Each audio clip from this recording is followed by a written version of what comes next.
مولاي صل وسلم دائما أبدا على حبيبك خير الخلق كلهم.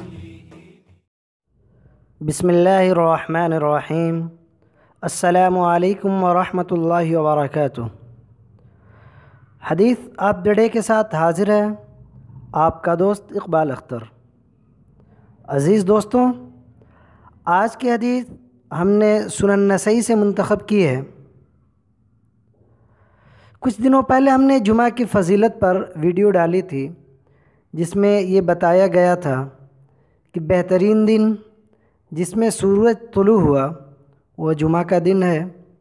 اسی دن آدم علیہ السلام پیدا کیے گئے اور اسی دن وہ جنت میں داخل کیے گئے اور جنت سے اسی دن نکالے گئے اور قیامت بھی جمعے کے دن ہی قائم ہوگی. لیکن آج کی حدیث میں یہ بیان کیا گیا ہے کہ اگر کوئی جمعے کی نماز کو بغیر کسی مجبوری کے چھوڑ دے اور مسلسل 3 جمعے تک ایسا عمل کرتا رہے تو اس کا انجام کیا ہے. حدیث میں ایسے شخص پر وعید کیا آئی ہے.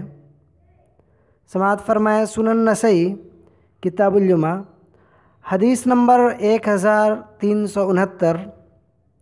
حضرت ابو جعد ضمری رضی اللہ عنہ جنہیں صحابی ہونے کا شرف حاصل ہے ان سے روایت ہے. وہ فرماتے ہیں کہ نبی اکرم صلی اللہ علیہ وسلم نے فرمایا من ترک 3 جمع تہاؤنا، کہ جس نے 3 جمعے سستی کی وجہ سے چھوڑ دیا، بہا طبع اللہ علی قلبہ، تو اللہ تعالیٰ اس کے دل پر مہر لگا دیں گے، یعنی اس کا دل خیر اور ہدایت کے قبول کرنے کی صلاحیت سے محروم کر دیا جائے گا.